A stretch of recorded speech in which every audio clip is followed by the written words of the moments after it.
நான் Ultra college of engineering and டெக்னாலஜில 4th year 3rd year படிச்சுட்டு வரேன். அதான் இனிமேல் 4th இயர் போக போறேன். அங்க வந்து நான் என்னென்ன பண்ணிருக்கேன் அப்படின்னா, கிளாஸ் டாப்பர்ஸ், அதுக்கப்புறம் பங்க்சுவாலிட்டிக்கான அவார்ட்ஸ் வாங்கியிருக்கேன். ஹேக்கத்தான்ல எல்லாம் ஃபர்ஸ்ட் ப்ரைஸ் நான் வாங்கியிருக்கேன். அதே மாதிரி நிறைய இன்டர்ன்ஷிப்ஸ் எல்லாம் பண்ணியிருக்கேன். என்னோட ஃபேமிலி பாத்தீங்கன்னா, எங்க அப்பா வந்து ஒரு சைக்கிள் மெக்கானிக், எங்க அம்மா வந்து ஹவுஸ் ஒய்ஃப், தையல் தப்பாங்க. எனக்கு ஒரே ஒரு சிஸ்டர் இருக்காங்க. அவங்க வந்து மதுரை மெடிக்கல் காலேஜ்ல இப்போ 4th இயர் ஸ்டார்ட் ஆகி 4th இயர் படிச்சுட்டு இருக்காங்க. என்னோட எய்ம் என்னன்னா, பிஇ முடிச்சுட்டு எம்இ பிஹெச்டி முடிக்கணும்ன்றதுதான் என்னோட எய்ம். அதுக்கப்புறம் வந்து டியூஷன், ஹிந்தி டியூஷன் வைக்கணும். அப்புறம் வந்து என்னன்னா, இப்ப நம்ம ஒருத்தவங்களை பார்த்தோம் அப்படின்னா அவங்கள மாதிரி இருக்கணும், இவங்கள மாதிரி இருக்கணும்ன்ற எண்ணம் நமக்கு இருக்கும்ல. அந்த மாதிரி எனக்கு நித்யாங்க மாதிரி இருக்கணும்ன்றது ஒரு பெரிய ஆசை. ஏன்னா அவங்க ஃபேமிலி பாக்குறாங்க, ஸ்கூல்ஸ் பாக்குறாங்க, டியூஷன்ஸ் பாக்குறாங்க. இப்ப கூட நல்லாசிரியருக்கான ஒரு விருது வாங்கியிருக்காங்க. அவங்கதான் முன்னுதாரணமா இருக்காங்க. அதே மாதிரி நானும் என் லைஃப்ல பெரிய ஆகி நிறைய பேருக்கு முன்னுதாரணமா இருக்கணும்னு சொல்லிட்டு விரும்புறேன்.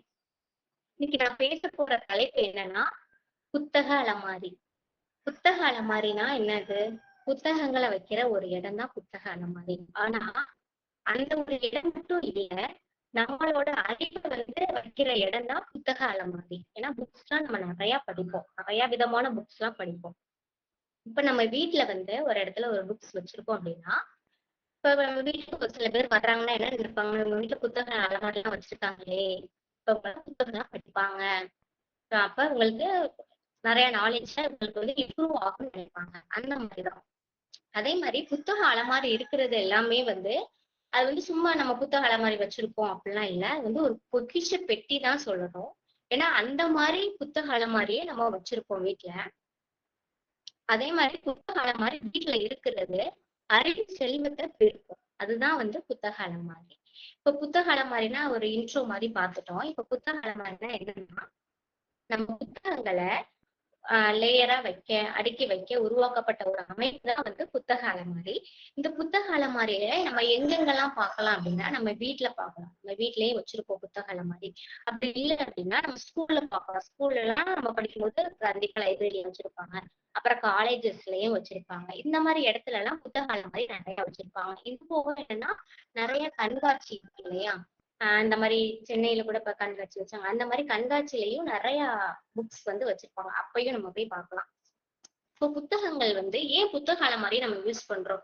சும்மா ஒரு இடத்துல ஒரு புக்ஸ வச்சுட்டு நம்ம எடுத்துக்கலாம், இல்லைன்னா அங்க வச்சுட்டு இங்க வச்சுட்டு இந்த மாதிரி எடுத்துக்கலாம். ஏன் நம்ம புத்தக அலமாரி யூஸ் பண்றோம் அப்படின்னா, நீட்டா வைக்க. இந்த இடத்துல நான் புத்தகத்தை வச்சேன் அப்படின்னா நாளைக்கு போய் அதே இடத்துல அந்த புத்தகத்தை நான் எடுத்து எனக்கு எதுவும் டவுட்னா அங்க போய் நான் பார்த்துப்பேன்.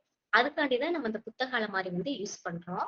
அதே மாதிரி வேற எங்கிட்டாவது நம்ம போட்டுட்டோம், இல்ல எங்க போட்டேன் எங்க போட்டேன் அப்படின்னா மொத்தமா புக்ஸ் இருக்கும்போது அந்த புக்கை மட்டும் தேடுறது ரொம்ப கஷ்டமா இருக்கு. அதுக்காண்டி நம்ம அந்த புத்தக அலமாரி வந்து யூஸ் பண்றோம். அதே மாதிரி இப்ப நான் ஒரு கொஸ்டின் கேட்கணும்னு நினைக்கிறேன். என்ன கொஸ்டின்னா, நீங்க இங்க இந்த மீட்டிங்ல நிறைய பேர் இருப்போம், யாரெல்லாம் புக்ஸ் எல்லாம் படிப்பீங்க?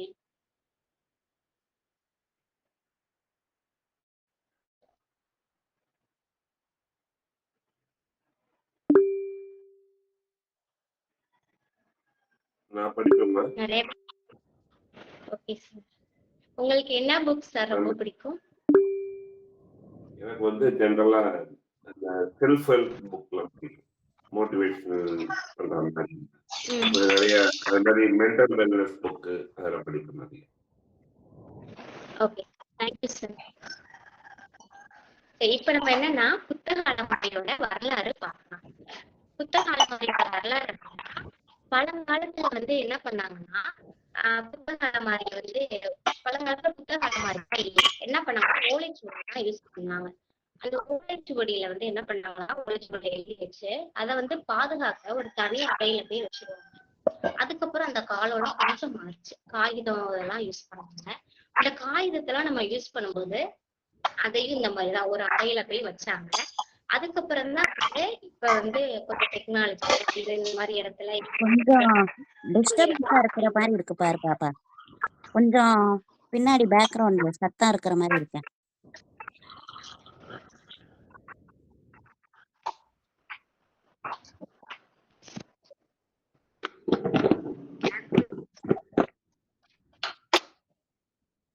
எப்பயும் உங்க வீட்ல குருவி தான் கத்தும். குருவியும் கோழி சேவல். சரி பாருங்க.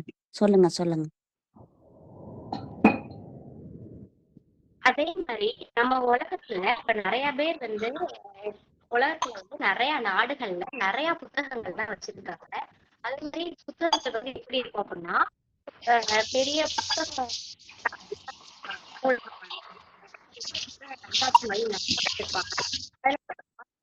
புத்தகங்கள்லாம் இருக்கு. அந்த மாதிரி இருக்கிற புத்தகங்கள் வந்து பாதுகாக்கிறதுக்கு முக்கிய பங்கு வகிக்குது சொல்றாங்க.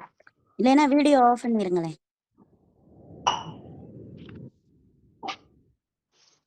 நெக்ஸ்ட் வந்து என்ன பார்க்க போறோம்னா, இன்னைக்கும் நிறைய நூலகங்கள்ல வந்து லட்சக்கணக்கான புத்தகங்கள் வந்து நம்ம பாதுகாக்கப்பட்டுதான் வந்துட்டு இருக்கோம். இதுல என்னென்ன வகைகள்லாம் இருக்கு, புத்தக அலமாரின்னு சொல்லிட்டே இருக்கோம். என்னென்ன வகைகள்லாம் இருக்கு, 4 வகைகள் இருக்கு. ஃபர்ஸ்ட் வந்து பார்த்தோம்னா மர அலமாரி, இரும்பு அலமாரி, கண்ணாடி அலமாரி, அதுக்கப்புறம் வந்து சுவர் அலமாரி. இப்ப மர அலமாரி அப்படின்னா என்னன்னா, மர அலமாரினா நமக்கே தெரியும் மரத்தால செஞ்சிருப்பாங்க. அப்ப மரத்தால செஞ்சிருக்கும்போது நமக்கு வந்து டிசைன்ஸ் எல்லாமே வந்து போட்டிருப்பாங்க. அந்த டிசைன்ஸ் எல்லாம் பார்க்க வந்து அழகா இருக்கும். அதே மாதிரி மரத்தால செஞ்சது வந்து எப்பயுமே ரொம்ப நாள் வந்து நீடிச்சு இருக்கும். அது சொல்றாங்க. ஒரு அடுத்து நிமிஷம் வந்து ஒரு நிமிஷம் இருங்க. Jagannathan sir please sir. Okay move பண்ணுங்க. இரும்பு அலமாரினா இரும்புனா தெரியும், அது ரொம்ப ஸ்ட்ராங்கா இருக்கும். இது வந்து நூலகங்கள்ல நிறைய பயன்படுத்துறாங்க. நம்ம பார்க்கும்போது நூலகம்னாலே அங்க வந்து இரும்புலதான் வச்சிருப்பாங்க. அதே மாதிரி கண்ணாடி அலமாரினா புத்தகத்துல வந்து தூசிப்படாம இருக்கும். அதுக்குதான் அந்த கண்ணாடி அலமாரி வந்து யூஸ் பண்றோம். சுவர் அலமாரினா நமக்கு இடத்த வந்து மிச்சப்படுத்தும். சுவர்லயே நம்ம அலமாரி மாதிரி அதை வந்து யூஸ் பண்ணிக்கலாம். அதுக்கப்புறம் இதுல என்னென்ன பயன்கள் இருக்குன்னா, இப்ப நம்ம புத்தகத்தை வந்து பாதுகாக்கிறோம். அந்த புத்தகத்தை ஏன் பாதுகாக்கிறோம் அப்படின்னா, அந்த புத்தகத்துல எந்த ஒரு தூசி படாம இருக்க, எந்த ஒரு ஈரப்பதமும் படாம இருக்க, எந்த ஒரு சேதமும் வராம இருக்கதான் நம்ம அந்த புத்தகத்தை பாதுகாக்கிறோம். அதை பாதுகாத்து நம்ம பத்திரமா வச்சுக்கிறோம். அதே மாதிரி இன்னொன்று வந்து என்னன்னா, இப்ப பாதுகாத்து வச்சுக்கிறோம் நீட்டா. இப்ப இந்த புத்தகம் வந்து இங்கதான் இருக்கு அப்படின்றது நமக்கு தெரியும். அந்த மாதிரி இந்த புத்தகத்தை இந்த இடத்துல போய் வைக்கணும், இந்த புத்தகத்தை இங்கதான் எடுக்கணும் அப்படின்ற நமக்கு ஒரு நீட்னஸ், ஒரு ஒழுங்கு வந்து நமக்கு அது வந்து உருவாக்குது. அப்புறம் வந்து என்னன்னா, இப்ப நம்ம வீட்லயே ஒரு புத்தகம் வச்சிருக்கோம் அப்படின்னா, இப்ப நம்ம சும்மா அந்த வாட்டர் குடிக்க போறோம் அப்படின்னா, அந்த அலமாரியை பார்க்கும்போது நமக்கு என்ன தோணும்னா, இந்த 3 புக் படிச்சிட்டோமே, ஒரு புக் நம்ம படிக்காம இருக்கோம். அப்ப இந்த ஒரு புக்கையும் படிக்கணும்ன்ற ஒரு ஆர்வத்தை நமக்கு வந்து தூண்டுறதுதான் வந்து இந்த புத்தக அலமாரி. அதே மாதிரி புத்தகங்கள்ல போய் நம்ம என்ன பண்ணிடுறோம் அப்படின்னா, எடுத்தது நம்ம ரீட் பண்றோம். அந்த ஒரு புக்கை ரீட் பண்ணதுக்கு அப்புறம் தான் நமக்கு என்ன தெரியும்னா, பால் புக் ரீட் பண்ணும்போது இதுல என்ன கான்செப்ட்ன்றது நமக்கு புரிஞ்சிடும். அந்த மாதிரி புத்தகத்தை ரீட் பண்ண நம்ம அதுல என்ன சொல்ல வராங்கன்றத நம்மளால ஈஸியா புரிஞ்சுக்க முடியும். அதையும் தாண்டி நிறைய புக்ஸ் நம்ம வந்து புத்தக அலமாரியில இருந்து எடுத்து படிக்கும்போது நிறைய சொற்களையும் வந்து புதுசா நம்மளால தெரிஞ்சுக்க முடியும், அதை புரிஞ்சுக்கவும் முடியும். இன்னொன்னு வந்து என்னன்னா, இப்ப வந்து டாக்டர் ஏபிஜே அப்துல் கலாம் என்ன சொல்லியிருக்காங்கன்னா, புத்தகங்கள் தான் நம்மளோட வாழ்க்கையை மாற்றக்கூடிய சிறந்த நண்பர்கள்னு சொல்லியிருக்காங்க. அதே மாதிரி மகாத்மா காந்தி என்ன சொல்லியிருக்காங்கன்னா, நல்ல புத்தகங்கள் தான் மனிதனோட மனதை செம்மைப்படுத்துதுன்னு சொல்லியிருக்காங்க. நான் வந்து தஞ்சை பெரிய கோவிலுக்கு ஒரு நாள் ஃபேமிலியோட போயிருந்தோம். அப்ப வந்து முன்னி வாய்க்கால் நினைவேந்தல் அப்படின்ற இடத்துல ஞான கங்கைன்ற ஒரு புக்ஸை நான் எடுத்தேன். அந்த புக்ஸ் இன்னும் நான் வச்சிருக்கேன், இப்ப கூட கையில வச்சிருக்கேன் அந்த புக்ஸ். அதுல வந்து எதை பத்தி எல்லாம் சொல்லுவாங்கன்னா, ஞான கங்கையில மனிதனோட ஆன்மீகம் வந்து எப்படி இருக்கு அதை பத்தி சொல்லுவாங்க. நம்மளோட ஆன்மீகம் எந்த அளவுக்கு வந்து உறுதியா இருக்கணும், எந்த அளவுக்கு இருந்திருக்காங்க அப்படின்றத சொல்லுவாங்க. அதே மாதிரி இறைவன், ஆன்மா, பிரபஞ்சம் இது ஃபுல்லாமே எப்படி இருக்கணும், இறைவன் எல்லாம் எப்படி இருந்தாரு, அந்த மாதிரி ஒரு ஆன்மீகத்தையும் அதுல வந்து ரொம்ப தெளிவா அழகா சொல்லியிருப்பாங்க. அதே மாதிரி இந்த ஞான கங்கையில வந்து தியானம், நல்லொழுக்கம், சுய முன்னேற்றம் பத்தி ரொம்ப தெளிவா சொல்லியிருப்பாங்க. அதுதான் இந்த ஞானகங்கை புக்கம். இந்த புக்ஸை வந்து நான் ரீட் பண்ணிட்டேன். ரொம்ப சுவாரஸ்யமா ரொம்ப சூப்பரா இருந்துச்சு. அடுத்து வந்து என்னன்னா,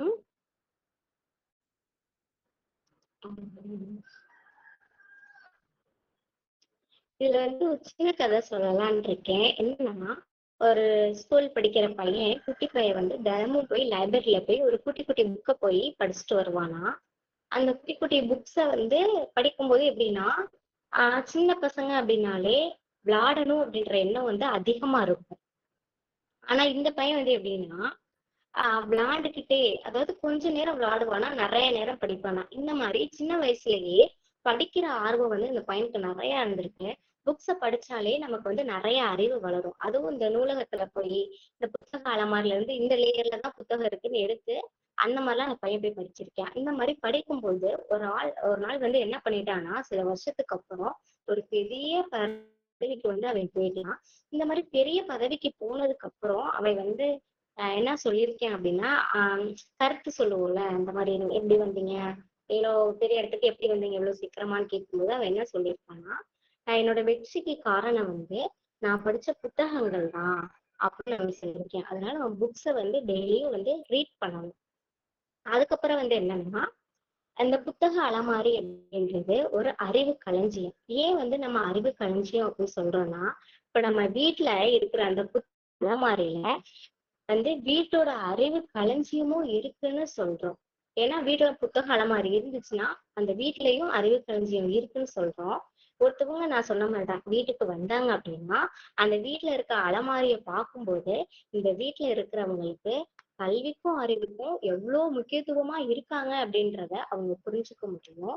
அதையும் தாண்டி இந்த புத்தக அலமாரின்றது சும்மா இருக்கிற நம்ம இந்த வகைகள் சொன்னோம்ல, மரம், இரும்பு, கண்ணாடி, சுவர், அந்த மாதிரி சும்மா அலமாரி மட்டும் இல்ல.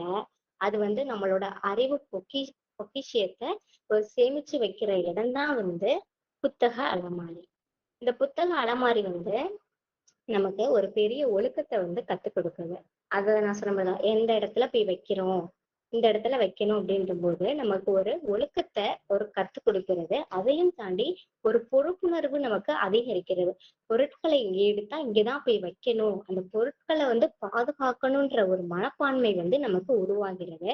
இதனாலதான் வந்து புத்தக அலமாரி வந்து ஒரு மறைமுகமான நல்ல குணங்களை நமக்கு உள்ள இருந்து வந்து நமக்கு வளர்க்குது. இப்ப குடும்பத்துல ஒரு அலமாரியோட பங்கு என்னன்னு கேட்டோம்னா, ஒரு வீட்டுல இப்ப அலமாரி இருக்கு. இப்ப அந்த வீட்டுல இருந்துச்சு அப்படின்னா என்ன ஆகும் அப்படின்னா, குழந்தைகள் எல்லாருமே வந்து அந்த புக்ஸ படிக்க இன்ட்ரெஸ்டா இருப்பாங்க. இன்னொன்னு வந்து பெற்றோர்கள் எல்லாருமே வந்து இன்ட்ரெஸ்டா இருப்பாங்க. அவங்க ஃப்ரீயா இருக்கிற டைம்ஸ் முடிச்சுட்டு ஃப்ரீயா இருக்கிற டைம்லன்னா அவங்க வாசிக்கிற பழக்கமும் அவங்களுக்கு அதிகம்.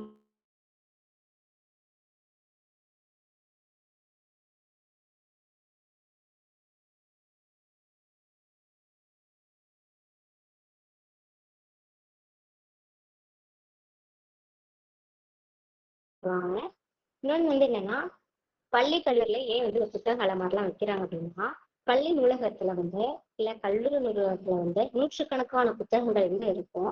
ஏன் அவற்றை வச்சிருக்காங்க அப்படின்னா, அதுல வந்து என்னென்ன புத்தகம்லாம் இருக்கும் அப்படின்னா பாட சம்பந்தப்பட்டதாகவும் இருக்கும்.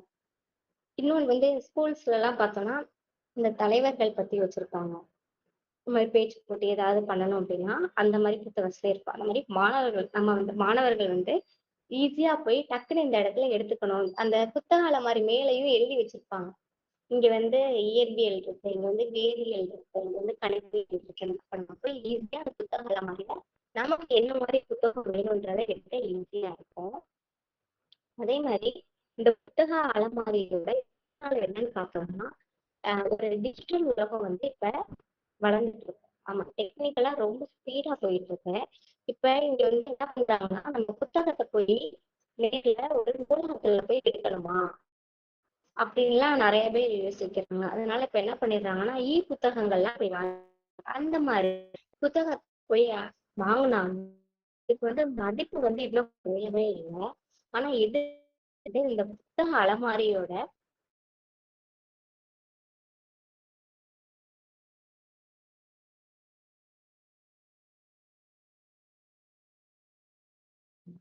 நிறைய பேர் வந்து நிர்வகிச்சிருக்காங்க.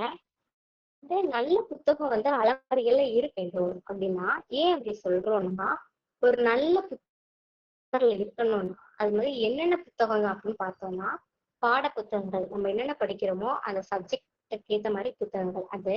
அதுக்கப்புறம் என்னன்னா அகராதின்னு சொல்றோம். அகராதி புத்தகங்கள், பொது அறிவு நூல்கள், வாழ்க்கை வரலாறு நூல்கள், அறிவியல் நூல்கள், தமிழ் இலக்கிய நூல்கள், தன்னம்பிக்கை புத்தகங்கள், இது ஃபுல்லாவே இருக்கணும்னு சொல்றாங்க.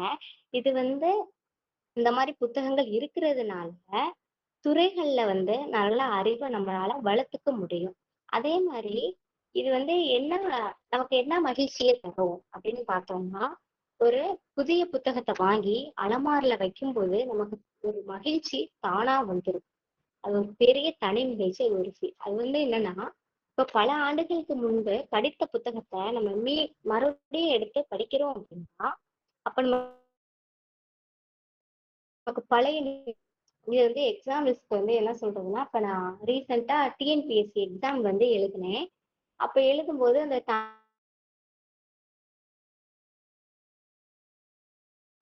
எக்ஸாம்ல போய் அதே மாதிரி தமிழ் கொஸ்டின்ஸ் அந்த கொஸ்டினே கேட்கும்போது டிக் பண்ணும்போது திரும்ப ஸ்கூலுக்கு போயிட்டு வந்த மாதிரி ஒரு மெமரிஸ் எல்லாம் இருந்துச்சு. அந்த மாதிரிதான் இதுவும் இருக்குன்னு சொல்றாங்க. இப்ப நம்ம டக்குன்னு பார்க்கும்போது அந்த இடத்துல நடந்த சம்பவம் தானே, அப்பதானே அந்த புக்ஸ் நம்ம வாங்கணும் அப்படின்ற மாதிரி நினைவுலாம் இருக்கும். அதெல்லாம் நம்ம நினைவை விட்டு போகவே போகாது.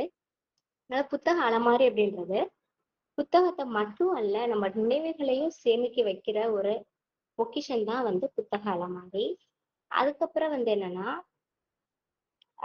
இப்போ ஒரு புத்தக அலமாரில இருக்கும். ஒவ்வொரு புத்தகமும் சும்மா புத்தகம் அலமாரில ஒரு புத்தகம் வச்சிருக்கேன் அப்படிலாம் இல்ல. அந்த புத்தகத்தை என்னன்னா ஒரு ஆசிரியர் மாதிரிதான் அந்த புத்தகம். அந்த புத்தகத்தை நம்ம ஆசிரியர் மாதிரி பாதுகாக்கணும். அது பள்ளியே புத்தக அலமாரி தான். இருந்தாலும் அந்த புத்தகத்தையே நம்ம ரொம்ப பாதுகாக்கணும்னு சொல்லி கேட்டுக்கிறேன். அப்புறம் என்னன்னா உம்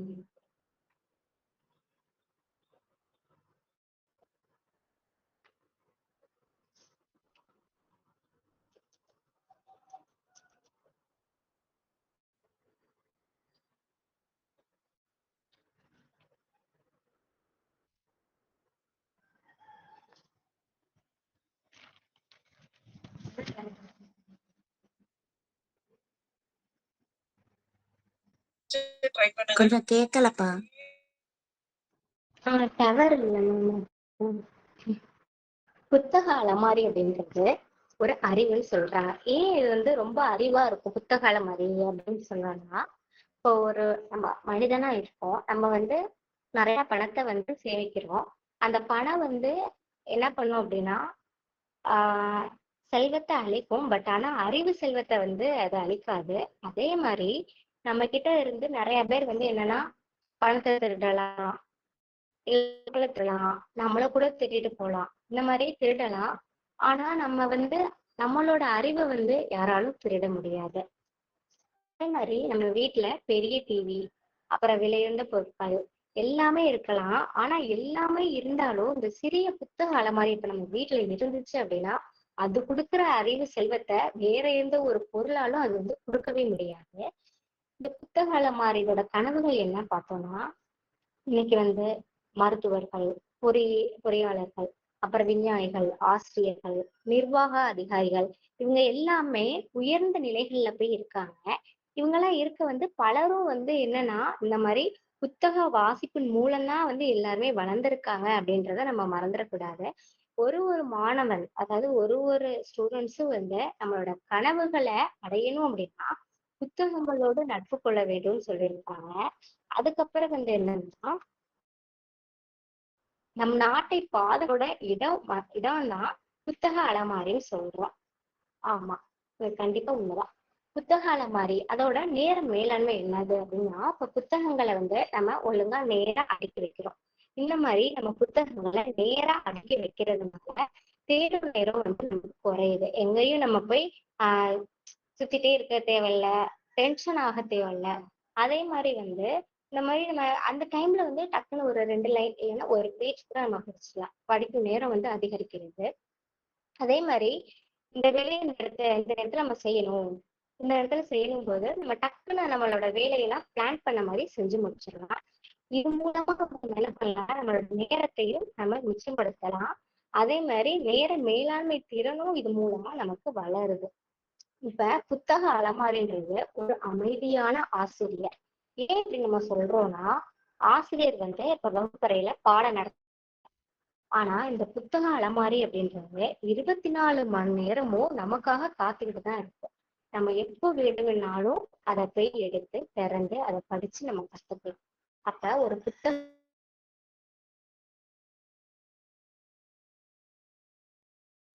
இதே வந்து கிராம நூலகங்கள் அப்படி இல்லைன்னா புத்தக அலமாரிகள் இதெல்லாம் நிறைய இருக்கு. அதை நம்ம என்ன பண்றோம் அப்படின்னா, பல கிராமங்கள்ல வந்து இந்த சிறிய நூலகங்கள் தான் இருக்கும். எங்க கிராமத்திலேயே வந்து ரொம்ப சின்ன நூலகம் தான் இருக்கு. எங்க ஸ்கூல் கவர்மெண்ட் ஸ்கூல் பக்கத்துல இருக்கு அந்த நூலகம். அந்த நூலகத்துக்குலாம் ஸ்கூல் படிக்கும்போது நிறைய தடவை போய் புக்ஸ் எல்லாம் எடுத்துட்டு வந்து படிச்சுட்டு நாங்க என்ன புக்ஸ் படிச்சோம், என்ன டைம்ல படிச்சோம், படிச்சோம் நோட் இருக்கும். அந்த நோட்ல வந்து அந்த டீட்டெயில்ஸ் எல்லாம் எழுதி வைப்போம். திருப்பி போய் வைக்கும் போதும் அன்னையோட டேட் போட்டுட்டு அந்த மாதிரி போய் வைப்போம். அதெல்லாம் மறக்க முடியாது. நாங்க படிக்கும்போது லைப்ரரியில வந்து என்ன மாதிரி புக்ஸ் எடுப்போம் அப்படின்னா, கதை புக்ஸ் தான் நிறைய இருக்கும். இந்த இதெல்லாம் ரொம்ப சுவாரஸ்யமான கதையா இருக்கும். சூப்பரா இருக்கும் ஒவ்வொரு கதையும். ஆனா என்ன பண்ணுவோம்னா, அந்த ஸ்கூல்ல போய் புக்ஸ் எடுக்கும்போது அந்த ஒரு புக்கை மட்டும் படிக்க மாட்டோம். ஃப்ரெண்ட்ஸ் எல்லாரும் போய் எடுத்துட்டு வந்திருப்போம். ஒரு புக்ஸ் படிச்சதுக்கு மட்டும் சைன் போட்டுட்டு பக்கத்துல இருக்க எல்லா ஃப்ரெண்ட்ஸ் புக்கையும் மாத்தி மாத்தி படிச்சுப்போம். அப்ப வந்து எல்லாரும் படிச்ச மாதிரி ஒரு திருப்தி இருக்கும். எல்லா புக்ஸும் நம்ம வந்து படிச்சிட்டோம். இந்த இந்த கதையில வந்து இந்த மாதிரி எல்லாம் சொல்லியிருக்காங்க, இந்த புக்ல இந்த மாதிரி இருக்கு, அப்ப இந்த மாதிரி நம்ம நடந்துக்கணும் அப்படின்னு நினைப்போம். அதே மாதிரி ஒரு புத்தகத்தை நம்ம படிச்சோம் அப்படின்னா, இப்படிங்க வந்து என்னன்னா, இப்ப நம்ம சும்மா ஏதாவது ஒரு பாக்குறோம், இப்ப வந்து ஷார்ட்ஸ் ஏதாவது பாக்குறோம் அப்படின்னா இந்த மாதிரி இருந்தா நல்லா இருக்கும்னு நம்ம நினைப்போம். அந்த மாதிரிதான் ஒரு புத்தகத்தை படிக்கும்போது அதுல நமக்கு பிடிச்ச மாதிரி ஒரு எண்ணமோ இல்ல நம்மளை சார்ந்து ஏதாவது ஒரு எண்ணம் அதுல இருந்துச்சு அப்படின்னா நம்ம அந்த மாதிரி நடந்துக்கணும்னு நினைப்போம். அந்த மாதிரி புக்ஸ் எல்லாம் படிக்கிறது ரொம்ப நல்லது. அதே மாதிரி இப்ப பாட புத்தகங்கள்லாம் நம்மளால வாங்க முடியாது. அதனால நம்ம என்ன பண்ணுவோம்னா நூலகத்தை தான் போய் படிப்போம். அந்த மாதிரி கல்வி வந்து எல்லாருக்கும் போய் சென்றடையுது. அதாவது சின்ன சின்ன நூலகம் தான் இருக்கு. அந்த நூலகத்திலேயே நம்ம போய் இந்த பாட புத்தகங்கள்லாம் வாங்க முடியலன்னாலும் அந்த நூலகத்துல போய் அந்த புக்ஸ் எடுத்து நம்மளால படிச்சுக்க முடியும். அதே மாதிரி புத்தக அலமாரி வந்து ஒரு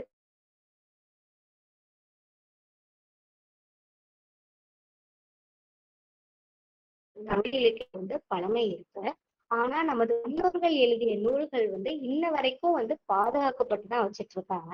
இது எல்லாமே வந்து எங்க பாதுகாத்து வச்சிட்டு இருக்காங்க அப்படின்னா நூலகங்கள்லயும் இந்த புத்தக அலமாரிகள்லாம் தான் பாதுகாக்கப்பட்டு வச்சிட்டு இருக்காங்க. இதுதான் நமக்கு வந்து கிடைச்சிட்டு இருக்கு. இப்ப இன்னைக்கு நம்ம படிக்கும் வந்து பல இலக்கியங்களோ இல்ல அந்த மாதிரி நூல்கள் வந்து எல்லாமே புத்தக அலமாரியில பாதுகாக்கப்பட்ட ஒரு நூல் தான். அந்த நூல் அதாவது பழமை வாய்ந்த நூல் வந்து இன்னும் உயிரோட உயிரோட வந்து பாதுகாக்கப்பட்டு வந்துட்டு இருக்காங்க. அதே மாதிரி எதிர்கால தலைமுறைக்கு வந்து நம்ம என்ன செய்யணும் அப்படின்னா இன்றைக்கு இருக்கிற சூழ்நிலை, ஆனா இன்னைக்கு இருக்கிற சுச்சுவேஷன்ல வந்து குழந்தைகள்லாம் வந்து மொபைல்ஸ் தான் அதிகமா யூஸ் பண்றாங்க. அதே மாதிரி இப்ப அந்த சோசியல் மீடியால தான் நிறைய பேர் வந்து அவங்களுக்கு வந்து இந்த புத்தக வாசிப்பை நம்ம பழக்கத்தை ஏற்படுத்தணும் அப்படின்றதுதான் ஒரு எய்மா இருக்கு. ஏன் அப்படின்னா இப்ப வீட்டுல வந்து நம்ம சின்ன புத்தக அலமாரி இருக்கு அப்படின்னா அந்த புத்தக அலமாரி இல்லைனாலும் நம்ம உருவாக்கணும். உருவாக்கி நம்ம வாங்கி கொடுத்தோம்னா அவங்களோட எதிர்காலத்துக்கு இது ரொம்ப பெரிய முதலீடாக இருக்கும்னு சொல்லுவோம். இது வந்து என்னன்னா இப்ப நம்ம ஒரு மாதத்துல அதாவது இப்ப வந்து ஒரு மாசத்துல வந்து நம்ம எவ்வளவு பணம் வந்து செலவழிக்கிறோம் அப்படின்னு நம்ம கணக்கெடுக்கிறோம் அப்படின்னா என்ன மாதிரி எதுக்கெல்லாம் நம்ம செலவழிக்கணும், உணவு உடை பொழுதுபோக்கு, எங்கேயாச்சும் பூங்கா அந்த மாதிரி ஒரு இடம், அதுக்கப்புறம் ஃபுட்டு வந்து அந்த காசுலாம் நம்ம செலவழிக்கிறோம். ஆனா ஒரு மாசத்துல நம்ம ஒரு புத்தகமாச்சும் வாங்குறோம் அப்படின்னு கேட்டோம்னா அது வந்து டக்குன்னு நம்மளால அது வந்து செய்ய முடியாது. ஏன்னா எப்பயாச்சும் நம்ம வெளியே போகும்போதுதான் அதெல்லாம் வாங்க முடியுது. அந்த மாதிரி ஒரு சுச்சுவேஷன் தான் எனக்கு இருக்கு. இப்பதான் நான் சொன்னேன்ல தஞ்சாவூர் கோயிலுக்கு போகும்போது அந்த மாதிரி வாங்கினேன்னு சொல்லிட்டு அந்த மாதிரி போகும்போது வாங்க முடியுது. கிட்ட இருந்தா கண்டிப்பா நிறைய புக்ஸ் வாங்கி படிக்கலாம். ஆனா இந்த மாதிரி இருக்கும்போது கேள்வி வந்து நம்மளால டக்குன்னு ஆன்சர் பண்ண முடியாது. ஏன்னா சுச்சுவேஷன்ஸ் தான் அப்படி இருக்கு.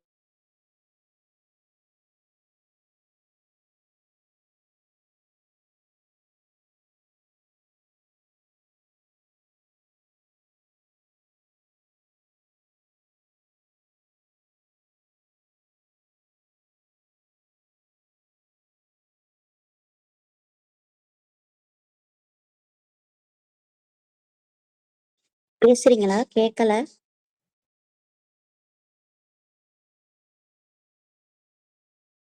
நிறைய மழை ஆக்கிட்டோம் அப்படின்னா படிக்கணும்னு சம்பளமா இருக்கோம்னா பார்க்க வந்து ரொம்ப அழகா இருக்கும். இது பார்க்க அழகா இருக்கிறது வந்து சும்மா நம்ம அலங்கார பொருள் மாதிரி வச்சிருக்கோம் அப்படிலாம் இல்லை. நம்ம வந்து அறிவையும் கலாச்சாரத்தையும் கல்வியையும் தான் நம்ம அங்க வச்சிருக்கோம் அப்படின்றத நம்ம வந்து மறந்துடக்கூடாது.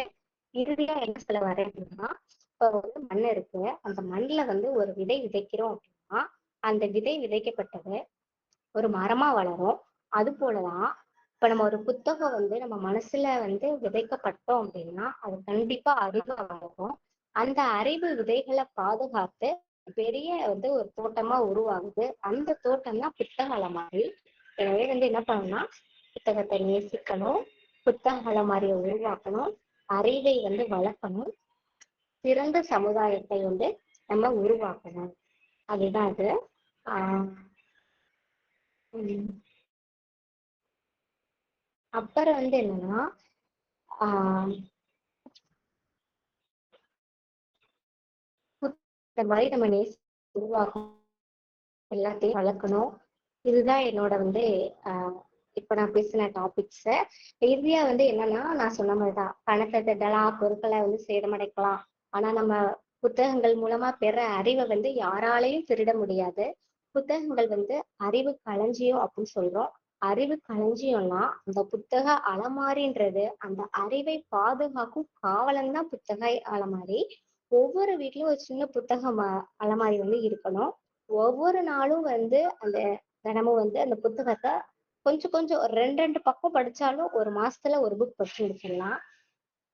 எனது பேச்சை பொறுமையாகவும் கவனமாகவும் கேட்ட அனைவருக்கும் என் மனமார்ந்த நன்றிகள். எனக்கு வந்து இந்த ஆப்பர்ச்சுனிட்டியை உருவாக்கி கொடுத்தது நித்யா தேவி அம்மா தான். அவங்க வந்து என்னோட கிளாஸ் டீச்சரா இருந்தாங்க. ரொம்ப நல்லா சொல்லி கொடுப்பாங்க. அவங்கள பத்தி சொல்லணும்னா இப்ப மற்ற டீச்சர்ஸ் எல்லாம் வந்து ஸ்கூல்ல போய் டீச்சர்ஸ் எல்லாம் பார்த்தோம்னா போர்டில் தான் நடத்துவாங்க. போர்டில் எழுதி போட்டு புரியுதா இல்லையான்னு கேட்பாங்க. நம்ம எப்படினாலும் புரியுது அந்த மாதிரி ஏதாவது டவுட்ஸ் கேட்டோம் அப்படின்னா சொல்லி கொடுப்பாங்க, முடிச்சிருவாங்க, அதோட கிளாஸ் முடிஞ்சிடும். ஆனா நித்யா தேவி மேம் வந்து அப்படி இல்லை. அவங்க வந்து மேக்ஸ் வந்து ரொம்ப சூப்பரா சொல்லி கொடுப்பாங்க. இப்ப வந்து நம்ம வந்து படிக்கிறோம் படிக்கிறோம் அப்படின்றத விட இதை நம்ம ஒரு கதையா படிச்சோம் அப்படின்னா அது நமக்கு மறக்க மாட்டோம். அந்த கதையை எப்பயுமே மறக்க மாட்டோம். நமக்கு பிடிச்ச மாதிரி கதையா அதை கிரியேட் பண்ணி கொடுக்குறவங்க தான் நித்யா மேம். எங்களுக்கு வந்து கீழே உட்காந்துதான் சொல்லி கொடுப்பாங்க. எங்களோட கீழே உட்காந்துதான் சொல்லி கொடுப்பாங்க. ரொம்ப டவுட்ஸ் எல்லாமே வந்து கிளியரா சொல்லி கொடுப்பாங்க.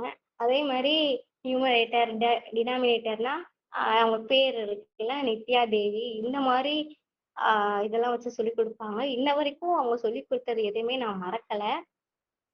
அதே மாதிரி நித்யா மேம் மாதிரி வாழணும் அப்படின்றது என்னோட லட்சியம், கனவு. அதே மாதிரி நான் நெக்ஸ்ட் இயர் வந்து வேலைக்கு போயிடுவேன். வேலைக்கு போயிட்டேன் அப்படின்னா நான் கண்டிப்பா பிஹெச்டி முடிச்சுட்டு மேம் மாதிரியே டியூஷன் வைக்கணும். அதுக்கப்புறம் மேம் நல்லா ஒரு வாழணும் அப்படின்றது ரொம்ப எய்ம். அதுக்கப்புறம் வந்து நானும் வந்து நிறைய ஸ்டூடெண்ட்ஸ இந்த மாதிரி பேச வைக்கணும், இந்த சமுதாயத்துக்கு நல்லது பண்ணணும் அப்படின்றதான் என்னோட எண்ணம். நன்றி, வணக்கம்.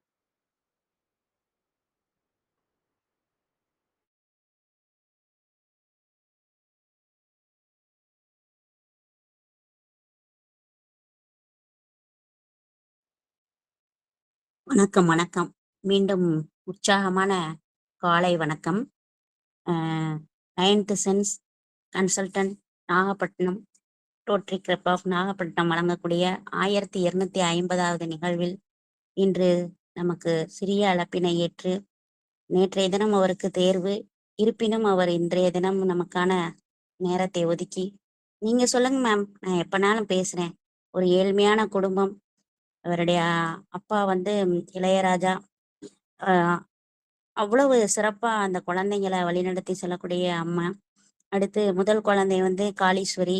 காளீஸ்வரி வந்து நிறைய மார்க் வாங்கின பொண்ணு. நம்ம செல்வி வந்து என்ன போல ஆவரேஜான ஒரு மாணவி. இருப்பினும் இந்த 2 குழந்தைங்களுமே அவங்க வந்து மருத்துவர் படிக்கிறாங்க, இவங்க வந்து பொறியாளரா இருக்காங்க, படித்து கொண்டிருக்காங்க. என்ன சொன்னாலும் கேட்பாங்க. ஏன்னா நாம பேசும்போது சொன்னாங்க, ஒரு டீச்சர் நடத்தும் போது அதை சொல்றத கேட்குற பிள்ளைங்க வந்து ரொம்ப கம்மி. இப்பெல்லாம் இப்படி உட்காந்து படிக்கணும், இப்படி செய்யணும். இதே மாதிரி என்னைய மாதிரி ஒரு நாள் நின்று செல்வி வந்து பாடம் நடத்துனாங்க. அத எனக்கு பார்க்கும்போது சந்தோஷமா இருந்துச்சு. அதுக்கப்புறம் வந்து என்னுடைய வேண்டுதலுக்கு இணங்க வந்து அவங்க வந்து பணத்தோட்டம் அப்படின்ற ஒரு பெரிய புத்தகம், அறிஞர் அண்ணா எழுதுனது. அந்த புத்தகம் நம்ம தொட கூட பயப்படுவோம். ஆனா இன்று வரைக்கும் அத தொடர் நிகழ்வா கிளப் ஹவுஸ்ல ஆரோக்கிய பெற்ற அண்ணாவுடைய ஒரு வாய்ப்புக்கு இணங்க அவங்க பண்ணிட்டு இருக்காங்க. இத வந்து நமக்கு பிரிஸ்கிரைப் பண்ணது வந்து விவேகானந்தன் ஐயா. அவர் 1251வது நாளை அலங்கரிக்க நாளைக்கு வர்றாரு. இதுக்கிடையில ஆயிஷா அப்படின்னு புத்தகம் ஒண்ண வந்து நடராஜன் எழுதிய புத்தகத்தை அவங்க வந்து ரிவ்யூ பண்ணாங்க பாருங்க. அந்த ரிவ்யூ மறக்கவே முடியாது. இன்னைக்கு நான் ஆயிஷா அப்படின்னு அவங்கள கூப்பிடுவேன். இது வந்து என்கிட்ட உயிரோட இருந்து வளர்ற ஒரு செடின்னு சொல்லுவேன். எப்படியாவது நிறைய குழந்தைங்களை நான் உருவாக்கிட்டு தான் இருக்கேன். இருப்பினும் 1, 2 குழந்தைங்க தான் தொடர்ச்சியா கண்டினியூவல் அப்படின்ற வார்த்தை நண்பர் சொல்லியிருக்காரு. இந்த ஒரு இதுக்கு இடையில ரொம்ப ஏழ்மையான குடும்பம். இவங்க ரொம்ப கஷ்டப்பட்டு படிக்கிறாங்க. அவங்க பாட்டி ஆகட்டும் அப்படியே கஷ்டப்பட்டு தன்னுடைய அன்றாட வேலைகள். அவங்க இருக்கிற இடம் கூட இணையச்சிக்கல் இருந்துச்சு. நீங்க பாத்தீங்கல்ல. இவங்களுக்கு நான் முந்தா நாள் தான் சொன்னேன். நீங்க கம்ப்ளீட் பண்ணணும். என்னோட டேட் வந்து ஃபர்ஸ்ட் டேட்டா மாறிடுச்சு. 4th நீங்க பண்ணணும். நாளைக்கு பரீட்சை இருக்கு மேம். நாளை கழிச்சு தானே, காலையில தானே, பரீட்சை இருந்தாலும் பரவாயில்ல அப்படின்னு சொன்னாங்க. ஒரு குழந்தை நம்ம நம்ம குழந்தை நம்ம பெத்த குழந்தை சொல்றத கேட்கறது வேற விஷயம். ஆனா பெறாத குழந்தைய கேட்கறாங்கன்னு சொன்னா கண்டிப்பா நம்ம மேல அவ்வளோ மரியாதையும் ஒரு அன்பும் வச்சிருந்தா மட்டும்தான் கேட்க முடியும். அப்படிப்பட்ட குழந்தை என்னைக்குமே செல்வி தான்டா கல்யாணம் ஆனாலும் அப்படின்னு சொல்லிட்டு நான் காமெடியா சொல்லுவேன். அவங்க சொன்னாங்க பாத்தீங்களா, நியூமரேட்டர் பை டினாமினேட்டர். அதை நான் என்னோட பேர் வழியா சொன்னதை இன்னும் அவங்க ஞாபகம் வச்சிருக்காங்க. அவங்க ஹிந்தி வந்து கிளாஸை வந்து நான் கண்டக்ட் பண்ணிட்டு இருக்கிறேன். அவங்க கம்ப்ளீட் பண்றதுக்கு நான் ஹெல்ப் பண்ணுவேன். நீங்க ஃப்ரீயாவே என்கிட்ட வந்து படிச்சுக்கலாம் செல்வி. ஓகேவா? உங்களோட ஃப்ரெண்ட்ஸுக்கெல்லாம் சொல்லுங்க. நிச்சயமா மேடை ஏற்றுறதுக்கு நான் நிறைய இடத்துல உங்களை காத்துட்டே இருக்கேன். நிறைய இடத்துல கூட்டிட்டும் போக முடியல. நற்புலரி திருப்பி வைக்கிற ஃபங்க்ஷனுக்கு நான் உங்களை கையோட கூட்டிட்டு போறேன் அப்படின்றத சொல்லிக்கிட்டு முதல் பின்னூட்ட வரிகளை கொடுக்க நண்பர் ரமேஷ் அவர்களை அழைக்கிறேன். வாங்க ஐயா, வாங்க. அனைவருக்கும் நற்புலரி. மிக அழகு. இன்னும் நிச்சயது மேடம் யார் யாரெல்லாம் வச்சிருக்காங்கன்னு தெரியல. அவங்க பின்னாடி அவங்க ஃபாலோவர்ஸ் அழகா, எவ்வளோ அழகா ஒரு செஷன், ஒரு புத்தகத்தை பத்தி, புத்தக அலமாரி பத்தி, அவங்க வாங்கி படிச்ச ஆகாய கங்கை அப்படிங்கிற புத்தகம் பத்தி, எப்படிலாம் புத்தகம் வச்சுக்கணும், எப்படிலாம் மெயின்டைன் பண்ணணும் அப்படிங்கிறத பத்தியும், எதெல்லாம் புத்தகம் எந்த அளவுக்கு அவங்க வாழ்க்கையை ஹெல்ப் பண்ணியிருக்கு, மற்றவங்களுக்கு எப்படி ஹெல்ப் பண்ண போகுது, மிக அருமையான ஒரு தைரியமா ஒரு வீடியோ ஓப்பன் பண்ணி வச்சு பண்ற ப்ரெசன்டேஷன், நல்ல ப்ரொனவுன்சியேஷனு, வாய்ப்பே கிடையாது. கண்டிப்பா நீங்க மிகப்பெரிய உயரத்துக்கு போவீங்க. ஏழ்மை அப்படிங்கிறது வந்து நம்ம அறிவுல இருக்கக்கூடாது, பணத்துல இருக்கலாம். பணத்துல இருக்கிற ஏழ்மை வந்து டெம்பரரி. 1980லேருந்து 83 வரைக்கும் என்னோட கல்லூரி நாட்கள் டோட்டலா 80ல தைச்ச 2 பேண்ட் 2 ஷர்ட் தான் 83ல நான் வெளியில வர வரைக்குமே யூஸ் பண்ணேன். அதுக்கு மேல கிடையாது. இன்னைக்கு ஒரு பேண்ட் ஷர்ட் போட்டா நாளைக்கு வேற போடுவேன். அவ்வளவுதான். இன்னைக்கு போய் ஈவினிங் துவைச்சு காய வச்சு நாளைக்கு வேற போடணும். அந்த மாதிரிலாம் ஒரு சூழல் தான். பண ஏழ்மை வந்து டெம்பரரியா இருக்கும். அது பெர்மனண்டா இருந்தாலும் அதை பத்தி நம்ம வருத்தப்பட வேண்டாம். அது மாற்றத்துக்கான முயற்சி நம்ம கையில தான் இருக்கு. ஆனா அறிவு ஏழ்மை, மற்ற தயாள குணத்துல ஏழ்மை, நல்ல நல்ல பண்புகள்ல தான் ஏழ்மை இருக்கக்கூடாது அப்படிங்கிற ஒரு விஷயம் எடுத்து தொடர்ந்து உங்களோட அறிவை பகிர்ந்து கொள்ளுங்கள். நிறைய அறிவை எடுத்துக்குங்க. கண்டிப்பா ஒரு நல்ல நிலைமைக்கு மிகப்பெரிய நீங்க ஒரு 10 பேருக்கு மேல தூக்கி நித்யதேவ் மேடம் பண்ற மாதிரி இன்னும் உங்களை சுத்தி இருக்கிற 10 பேரை முன்னேற்றத்துக்கு உங்க நண்பர்கள், உங்க மாதிரி சக ஃப்ரீக்வன்சி இருக்கிற நண்பர்களை அழைத்து வாங்க இந்த மாதிரி தளத்துக்கெல்லாம். நன்றி. மேன்மேலும் மேலோங்க வாழ்க வளமுடன். வாழ்த்துகிறேன். நன்றி. நன்றி நன்றி. சிறப்பான பின்னூட்ட வரிகள். தேங்க்யூ. அடுத்ததா ஜெகநாதன் சார், ப்ளீஸ் சார். நன்றி நித்யாதேவி. அனைவருக்கும் காலை வணக்கம். செல்வி அவங்களோட பின்புலத்தை கேட்கும்போது ரொம்ப ஆச்சரியமா இருக்கு. ஏன்னா இந்த மாதிரியான பின்புலத்துல இருந்து படிச்சு வந்து அவங்க டாக்டரேட் பண்றேன்னு சொல்றது கேட்கிறப்பவே ஒரு மனசு சந்தோஷமா இருக்கு. ரமேஷ் சொன்ன மாதிரி எதுவும் இருக்கு இல்லையா, ஔவையார் சொன்னது பிச்சை குகினம் கற்கை நன்றேன்ற மாதிரி. நான் அந்த வார்த்தையில சொல்லலை, பட் அது மாதிரி ஒரு எவ்வளவு நிலைமையில இருந்தாலும் கல்வின்றது வந்து அவங்கள ஒரு பெரிய இடத்துக்கு கொண்டு போகுன்றத அந்த செல்வி காமிச்சிருக்காங்க. அவர்களை இங்க வந்து முக்கியப்படுத்தினதற்கு நித்யாதேவிக்கும் ஒரு நன்றி.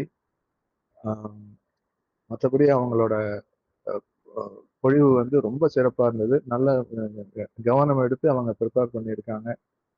4 வகையான அலமாரி சொன்னாங்க. அதாவது கண்ணாடி, சுவர், அதாவது மெட்டல் அண்ட் இது வுட் அப்படின்ற மரம் 4 சொன்னாங்க. அது மாதிரி 4 வகையான அலமாரியிலையும் புத்தகங்களை வாங்குறத வந்து அவங்க எப்படி எங்கெல்லாம் புத்தகம் கிடைக்கும் அப்படின்றத சொல்லி அவங்க எப்படி படிச்சான்றதெல்லாம் அழகா எடுத்துரைச்சாங்க. புத்தகம் அது நம்ம எல்லாருக்கும் பயன் கிடைக்கிற மாதிரி இப்ப எல்லா மாவட்டங்கள்லயும் புத்தக கண்காட்சி வைக்க ஆரம்பிச்சிருக்காங்க. அது வந்து எல்லாருக்குமே ஒரு ஒரு வரப்பிரசாதமா இருக்கு. அதை பயன்படுத்திக்கிட்டா எல்லா குழந்தைகளுக்கும், ஏன்னா சென்னையில மட்டும்தான் முதல்ல இருந்து இப்ப எல்லா ஊர்லயும் புத்தக கண்காட்சி, அதுல வந்து நிறைய சொற்பொழிவுகள், பெரிய ஆளுமைகள்லாம் வந்து பேசுறது அதெல்லாம் இருக்கு. அதுல வந்து அந்த அந்த மாதிரி விஷயங்களை குழந்தைகள் கலந்துகிட்டு பண்ணும்பொழுது அவங்களோட வளர்ச்சி வந்து உறுதிப்படுது. ஸோ இந்த இவ்வளவு சிறப்பா பேசின செல்வி, அவனோட தங்கையா அக்காவான்னு தெரியல, அவங்க இருவரும் வாழ்க்கையில மேல்மேலும் வளரணும்னு கேட்டுக்கிட்டு இறைவனை வேண்டி அமைகிறேன். நன்றி, வணக்கம். நன்றி சார். அதான் ஹைலைட். அவங்க அக்கா வந்து டாக்டரு, அவங்களுமே கோட்டா அரசு கோட்டால கிடைச்சிருச்சு அவங்களுக்கு. இவங்க வந்து பொறியாளர். 2 பேரும் சிரமப்பட்டு படிக்கிறாங்க. கண்டிப்பா அவங்களோட உழைப்புக்கு ஊதியம் இருக்கும். உங்களுடைய மைக் வந்து ஆஃப் பண்ணிக்கோங்க. சூப்பர், அழகான பின்னூட்ட உரைகள். நன்றி. அடுத்ததா முத்துலட்சுமி மேம் ப்ளீஸ். அனைவருக்கும் நற்பொழுது காலை வணக்கம். ஜெகநாதன் சார் இருங்க, ஜெகநாதன் சார் மியூட் பண்ணிக்கோங்க. இப்ப கன்டினியூ பண்ணுங்க. ஓகே, நற்பொழுது காலை வணக்கம். செல்வி ரொம்ப அழகா பேசுனீங்கம்மா.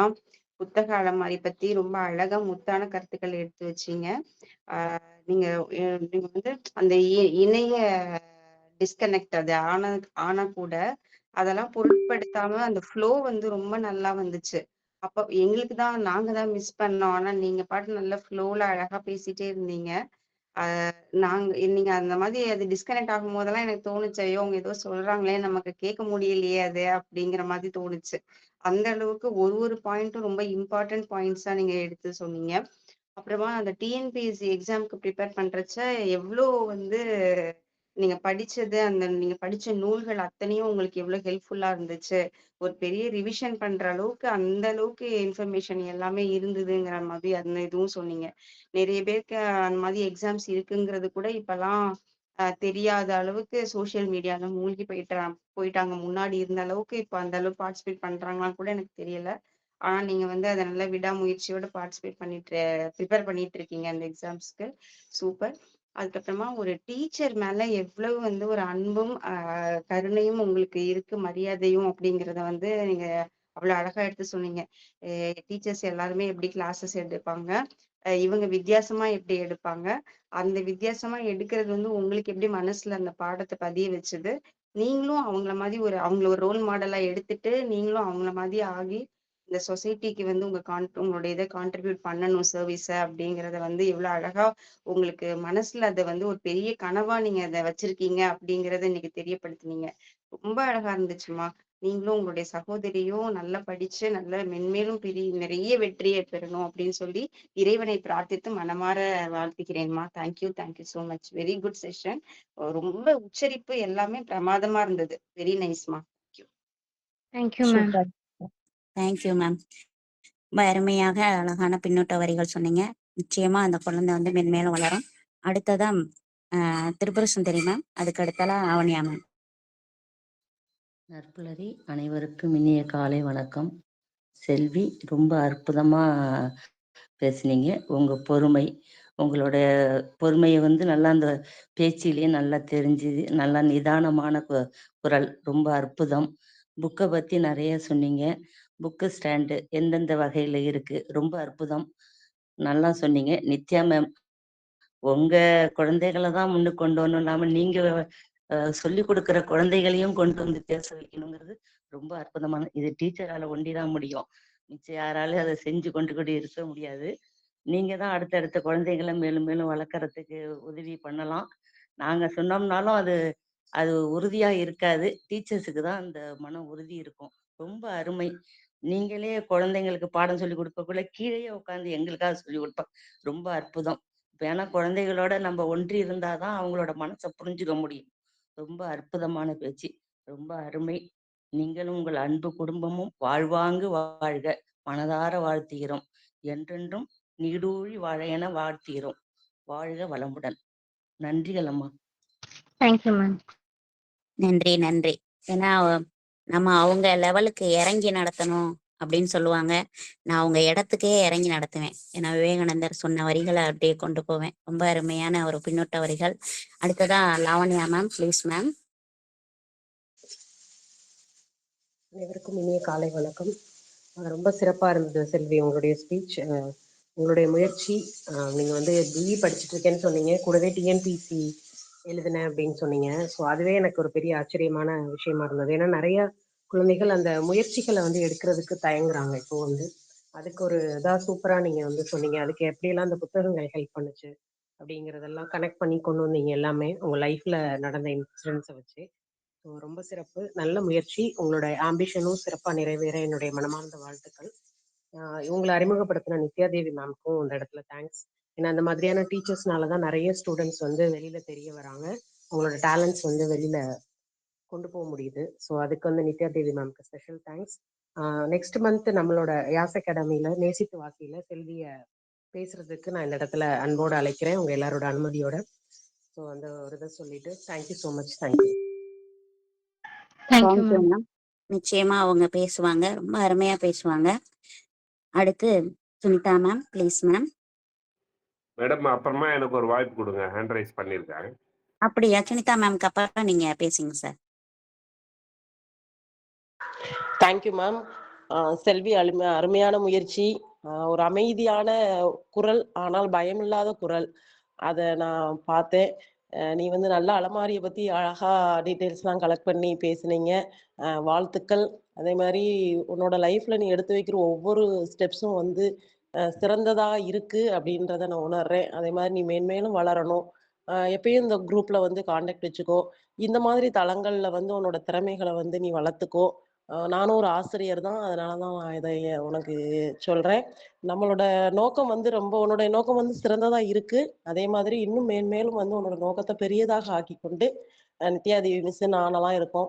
எங்களோட சப்போர்ட் வச்சு நீ மேன்மேலும் வளரணும் என்ற ஒரு வாழ்த்துதலையும் கூறிக்கொண்டு, இந்த மாதிரி தளங்கள்ல வந்து நித்யாதேவியோட பங்கு வந்து ரொம்ப அருமையா இருக்கு.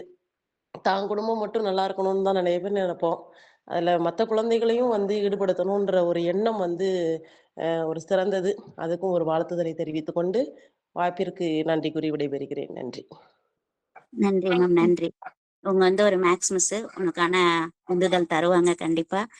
அடுத்து வந்து எல்லா குழந்தைங்களும் வர விருப்பம்தான். ஏன்னா ஒரு ஆசிரியர் சொன்னா எல்லா குழந்தைங்களும் வருவாங்க.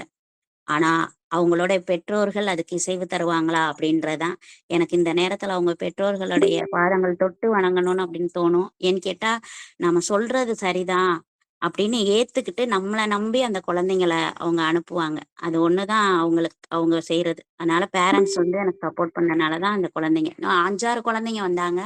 அவங்களுமே நல்லா பண்ணுவாங்க. ஆனா அவங்க எல்லாமே முஸ்லிம்ஸ் அப்படின்னு சொல்லிட்டு முகத்தை காட்ட மாட்டாங்க. ஆனா நிறைய பிள்ளைங்க இருக்காங்க, அந்த குறிப்பிட்ட பேரண்ட்ஸுமே இருக்காங்க. ஆனா ஊர் ஏதாவது சொல்லிருமோன்னு அவங்களுக்கு ஒரு பயம். அது ஒண்ணுதான் அவங்களுடைய ஒரு விஷயமா இருக்கும். எல்லா பேரண்ட்ஸுமே சப்போர்ட் பண்ணுவாங்க, ஆனா ஊருக்காக பயப்படுவாங்க. அடுத்ததா நண்பர் ப்ளீஸ் வாங்க. ரமேஷ். ஓகே. இந்த பாப்பா பேசும்போது எனக்கு இந்த தோணின விஷயம் என்னன்னா, வர்ஷான்னு ஒரு பாப்பா, உங்களுக்கு எல்லாம் தெரிஞ்சிருக்கும், ஆன்லைன்ல பார்த்துருப்பீங்க. அவங்க வந்து நான் 5AM கிளப்னு நம்ம ஜேசி நேவியில் நடத்தும்போது 200 நாள்ல அவங்க தொகுப்பாளராக இருந்திருக்கிறாங்க, ப்ரெசன்டேஷன் பண்ணியிருக்காங்க.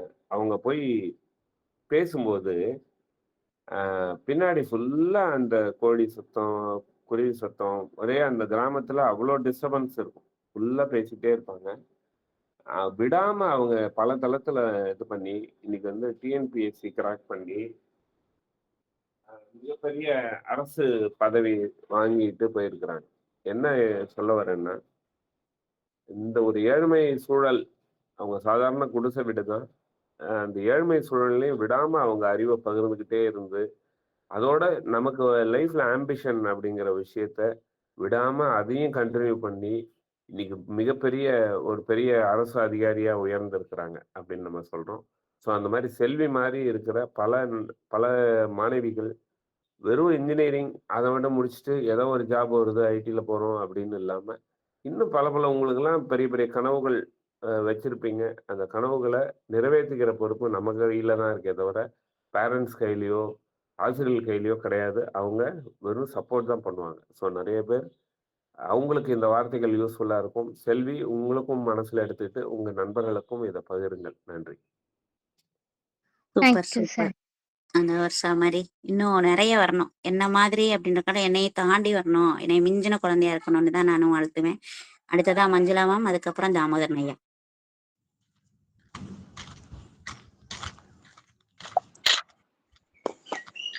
Yes. Good morning to all. Happy morning. Happy day. Very happy. Super da. College படிக்கிறியா? மேடத்தோட கைட்லைன்ஸ் ஆஃப் த ஸ்டூடெண்ட்ஸ் சொல்லிட்டாங்க. ஒரே ஒரு திருக்குறள் தான் சொல்லணும்னு தோணுது.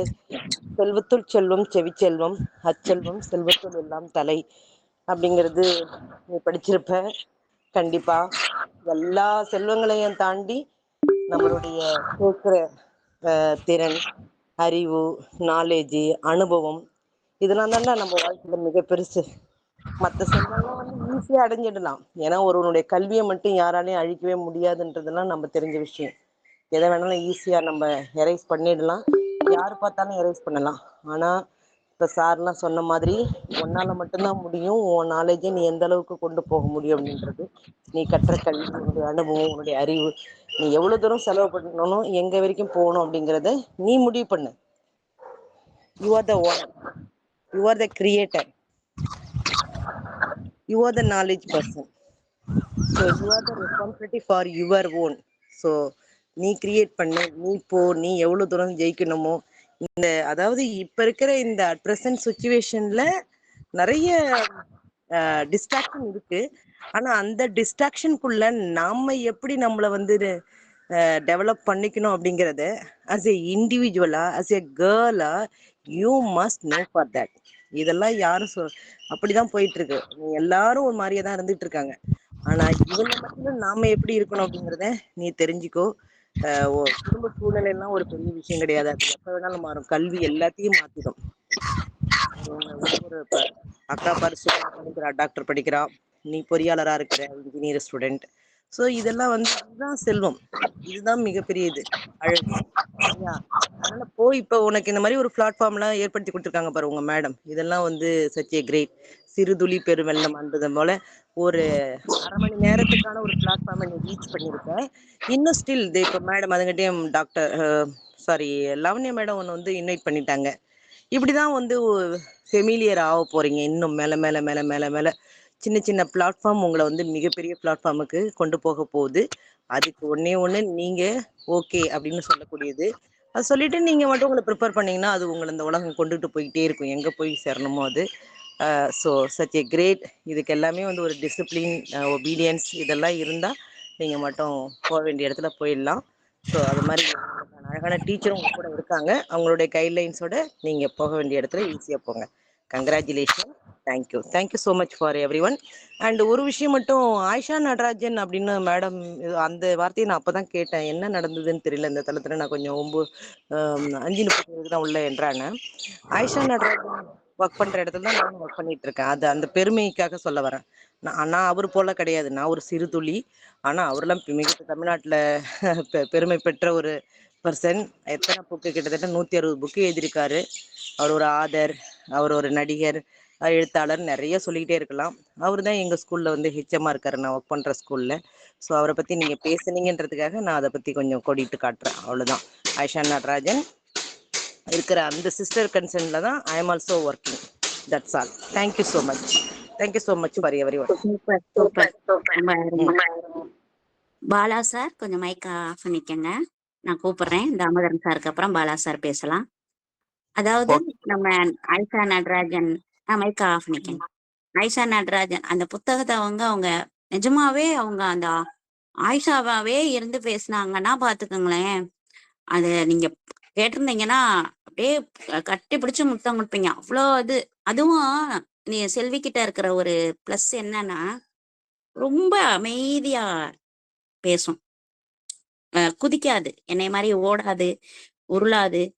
அப்படியே ரொம்ப நிதானமா தெளிந்த நீரோடையா பண்ணுவாங்க. அதான் அவங்க கிட்ட இருக்கிற ஹைலைட். வளரணும், மென்மேல் வளரணும். தாமோதரன் ஐயா, அதுக்கப்புறம் பாலா சார், அதுக்கப்புறம் முத்துலட்சுமி மேம். இனிய காலை வணக்கம். ஒரு தலைப்பு என்பது தலைப்பை சார்ந்து பேசுவதை விட தலைப்புக்கு வெளியில் இருந்து பார்க்கும்போது தான் தெரிகின்றது ஒரு புத்தக அலமாரி என்பது. நான் ஒன்று நினைக்கின்றேன், புத்தக அலமாரி ஒவ்வொரு ஆசிரியருடைய பள்ளி அறையும் அவர் எடுக்கும் வகுப்புகளும் ஒரு அலமாரி தான். அதில் இருக்கும் மாணவர்கள் தான் அத்தனை புத்தகங்களுக்கும் உரியவர்களாவார்கள்.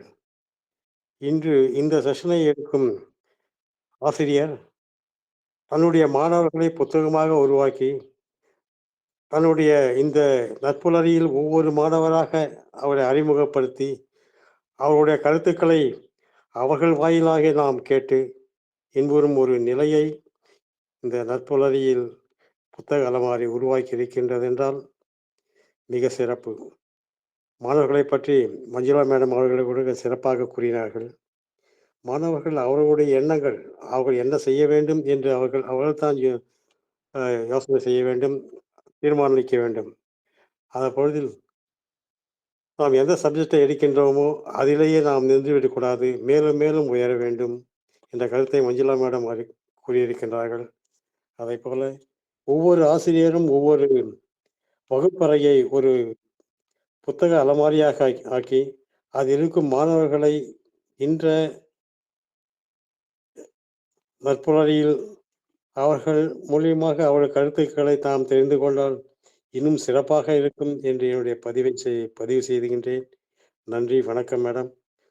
இனி உங்களுடைய மாணவர்களை ஒவ்வொரு நாளும் அறிமுகப்படுத்துங்கள். அதுவே நட்புணரிக்கு பிறந்த சிறப்பாக இருக்கும் என்று நான் நினைக்கின்றேன். நன்றி, வணக்கம். நன்றி சார். நன்றி. நிச்சயமா அறிமுகப்படுத்துவோம். அதுக்குரிய பெற்றோர்களும் நமக்கு அடையாளம் காணப்படுவாங்க. பிரபஞ்சத்துக்கிட்ட அதை கொடுப்போம். நானும் அறிமுகப்படுத்துறேன். நன்றி. சிறப்பா சொன்னீங்க. ஒரு வகுப்பறை அழகான புத்தக அலமாரி, மாணவர்கள்லாம் அதுல உள்ள புத்தகங்கள் அப்படின்னு சொல்லிட்டு சூப்பரா ஒரு விஷயம். உங்களுடைய மைக்க ஆஃப் பண்ணிக்கோங்க. அடுத்ததா பாலா சார் ப்ளீஸ். அனைவருக்கும் வணக்கம். உண்மையிலே ஒரு அற்புதமான ஒரு ட்ரைனிங். புத்தக அலமாரி அப்படிங்கிறது ஒவ்வொரு வீட்டுக்கும் அவசியமான ஒன்று அப்படிங்கிறத இந்த ட்ரைனிங் ப்ரோக்ராம் ஏற்படுத்தி கொடுத்துருக்கு. அதே போல் ரீடிங் ஒரு மிகப்பெரிய ஒரு விஷயம். அதுதான் இப்போ நம்ம ரீட் பண்ணுறது அப்படிங்கிறது மொபைலில் ரீட் பண்ணுறாங்க, லேப்டாப் அந்த மாதிரிலாம் இருக்குது. ஆனால் அதை விட புத்தகத்தில் ரீட் பண்ணுற தன்மையே வேற. நமக்கான முக்கியமான விஷயங்கள் இருக்குன்னா அண்டர்லைன் பண்ணி படிக்கலாம் அப்படிங்கிற ஒரு விஷயத்த சொல்லியிருக்கோம். அதனால் அந்த புக்ஸ் அப்படிங்கிறது ஒவ்வொரு வீட்டிற்கும் அவசியம். அதே போல் ரீடிங் அப்படிங்கிறது ஒரு மிகப்பெரிய ஒரு மாற்றத்தை ஏற்படுத்தும், நம்மளை மிகப்பெரிய சிந்தனையாளராக்கும் அப்படிங்கிற ஒரு விஷயமும் நமக்கு இந்த ட்ரைனிங் மூலமாக தெரிய வருது. அதே போல் த பவர் ஆஃப் டீச்சர் அப்படிங்கிற ஒரு விஷயத்த அந்த ஃபீட்பேக்கில் பார்க்கும்போது நமக்கு தெரியுது. என்ன அப்படின்னா, ஒரு ஆசிரியர் அப்படிங்கிறவங்க சிறந்த மாணவர்களை உருவாக்குறாங்க. அந்த மாணவர்களால் தான் இந்த நாடு வளமாகுது அப்படிங்கிறது நமக்கு தெரியுது. அதனால் ஒரு சிறந்த ஆசிரியராக இருந்து உங்களுடைய மாணவரையே நீங்கள் இந்த ஃப்ளோரில் பேச வச்சு அழகு பார்க்குறது அப்படிங்கிறதெல்லாம் ஒரு மிகப்பெரிய ஒரு விஷயம். இப்படி ஒரு ஆசிரியர் கிடைச்சது அந்த மாணவருக்கு பெருமை. இந்த மாதிரியான மாணவர்கள், அதாவது அவங்க படித்த விஷயத்த வெளிப்படுத்துகிறதா இருக்கட்டும், அதே போல் உங்களோட பழகுற முறையாக இருக்கட்டும், உங்களை பற்றி பெருமையாக சொல்கிறதா இருக்கட்டும், இந்த மாதிரி மாணவர்கள் கிடைக்கிறது ஆசிரியருக்கு பெருமை. அப்படிங்கிற விஷயங்கள்லாம் இந்த தளத்தில் பார்க்க முடியுது. ஸோ வாழ்த்துக்கள், ரொம்ப அருமையான ஒரு ட்ரைனிங். ஃபீட்பேக்கே ரொம்ப அழகாக இருக்குது. Thank you so much.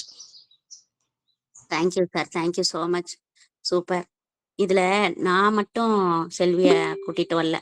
ஏன்னு கேட்டா என்ன ஆச்சு அப்படின்னு சொன்னா, என்னோட குழந்தைங்க அந்த பிள்ளைங்க என்ன சொல்றாங்கன்னா, நம்ம பேசுனது எதையாவது அந்த அக்கா பேசி விட்டுற போறாங்க, எங்கேயாவது கலெக்ட் பண்ணிட்டு வந்து அப்புறம் ரெப்படேஷனா இருக்கும், எல்லாருக்கும் தொடர்ச்சியா கவனிக்கிற ரமேஷ் சார்லாம் கண்டுபிடிச்சிருவாங்க, முத்துலட்சுமி மேம்லாம் சொல்லிடுவாங்க அப்படின்னு சொல்லிட்டு அந்த 4 டைப்ஸ் ஆஃப் ரேக்கு அதெல்லாம் வந்து நம்ம சொல்லலைல, அதெல்லாம் கொஞ்சம் அனுப்பி விடுவோம் செல்வி அக்காக்கு.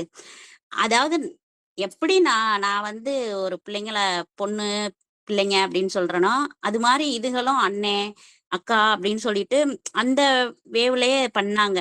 அப்பயும் செல்வி கிட்ட சொல்லி அனுப்புனேன், இது வந்து கொஞ்சம் கண்டென்ட் கம்மியா இருக்குல்ல மேம் அப்படின்னா, அது சின்ன பிள்ளைங்க அந்த அளவுக்கு அனுப்பியிருக்கு, நீ வந்து எவ்வளவு தேவையோ அதை நீ பாத்துக்க அப்படின்னு சொல்லிட்டு 30 மினிட்ஸ் தானே நான் இந்த மாதிரி பண்ணிக்கிறேன் மேம் அப்படின்னு அவங்களும் சொன்னாங்க. அப்புறம் அக்காவுக்கு வாழ்த்து சொல்லிருங்கம்மா அப்படின்னு சொல்லிட்டாங்க. என்னால இன்னைக்கு நிச்சயமா எந்திரிக்க முடியாது அப்படின்னு சொல்லிட்டும் போயிட்டாங்க. அடுத்ததா முத்துலட்சுமி மேம், அடுத்து லோகநாதன் தம்பி, அடுத்து சிவகனி. Thank you ma'am. செல்வி அவங்க ஒரு சில விஷயங்கள் நான் அவங்க பகிரணும்னு நினைச்சேன். நீங்க வந்து பொறியியல் படிக்கிறீங்க இல்லையா? சோ உங்களுடைய உங்களுடைய என்ன சொல்றது, நிறைய டைமை வந்து உங்களுடைய நீங்க படிக்கிற கல்லூரியில இருக்கிற நூலகத்துல ஸ்பெண்ட் பண்ணுங்க அப்படிங்கிறத நான் உங்ககிட்ட சொல்ல நினைச்சேன். ஏன்னா அங்க வந்து நான் படிக்கும்போது நான் என்னோட காலேஜ்ல மோஸ்ட் ஆஃப் த டைம் லைப்ரரியில உட்காந்து படிப்பேன். எனக்கு அது ரொம்ப பிடிக்கும், அந்த அட்மாஸ்பியர் பிடிக்கும். அங்க நிறைய எனக்கு நாலேஜ் ஷேர் ஆகுற மாதிரி நான் ஃபீல் பண்ணுவேன். நீங்களும் அது மாதிரி ஏன்னா உங்களுடைய ஊர்ல வந்து எந்த அளவுக்கு லைப்ரரி ஃபெசிலிட்டி இருக்குன்னு எனக்கு தெரியல. ஆனா கல்லூரியில கண்டிப்பா இருக்கும். அதை நீங்க மேக்சிமம் யூஸ் பண்ணிக்கோங்க அந்த டைமை. அது ஒண்ணு. அப்புறம் இந்த டிஎன்பிஎஸ்சி எக்ஸாம்ஸ் நீங்க அதோட நிறுத்திடாதீங்க. இன்னும் ஐஏஎஸ் அந்த மாதிரி எக்ஸாம்ஸ் எல்லாம் நிறைய ப்ரிப்பேர் பண்ணுங்க. அதுக்கு வந்து நிறைய மெட்டீரியல்ஸ் வந்து யூடியூப்ல கூட நிறைய சொல்லி கொடுக்குறாங்கம்மா.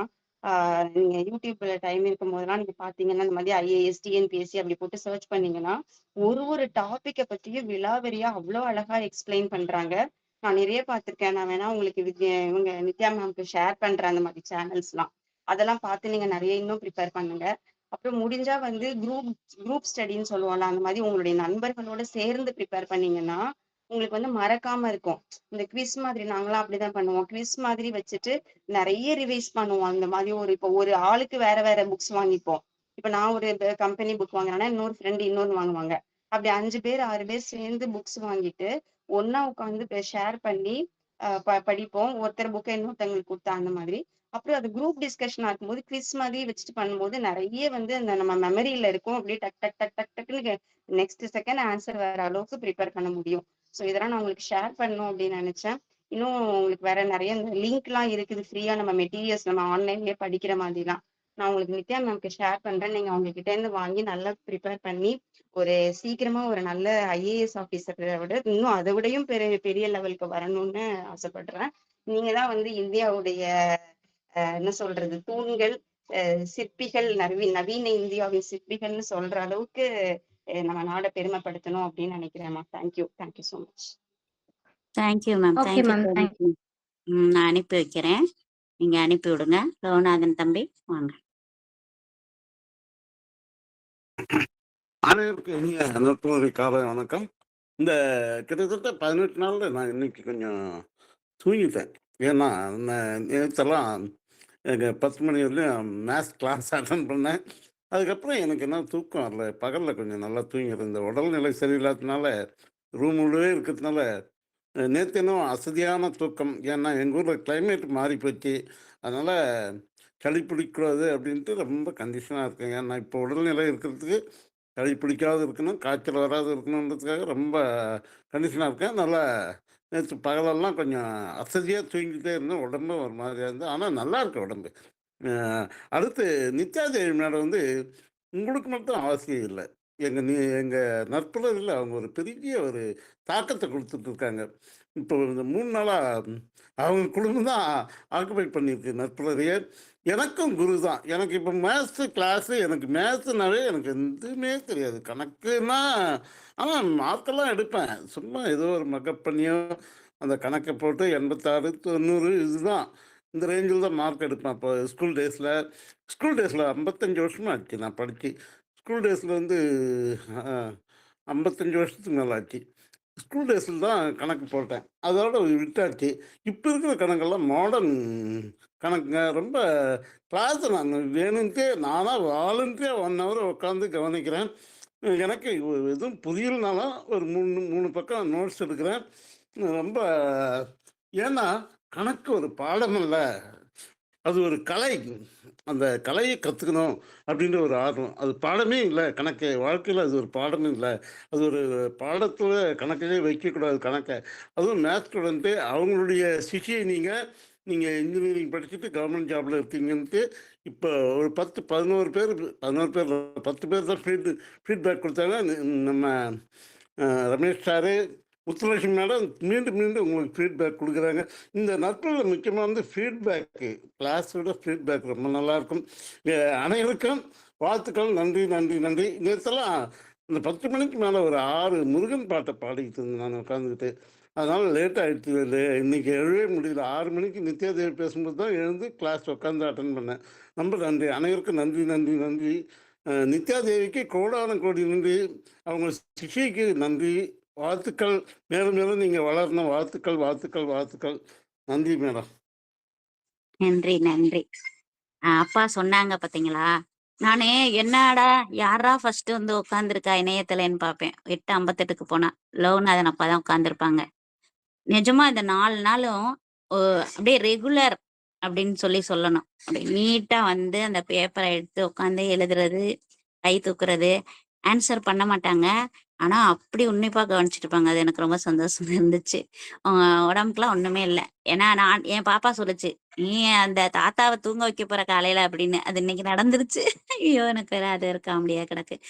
செல்வி இன்னும் நல்லா வருவாங்க. தாத்தாவோட ஆசீர்வாதத்தை வாங்கிக்கங்க. எல்லா வளமும் நலமும் இருக்கட்டும். அடுத்து சிவகன்னி மேம் ப்ளீஸ் மேம். அனைவருக்கும் வணக்கம். செல்வி ஏற்கனவே நம்ம செஷன்ல பேசியிருக்காங்கல்ல நித்யா மேம்? ஆமா, தொடர்ச்சியா வருவாங்க. இப்ப குடும்ப சூழல்னால 1 வருஷம் மட்டும் வரல, எங்க குழந்தைங்க மாதிரியே.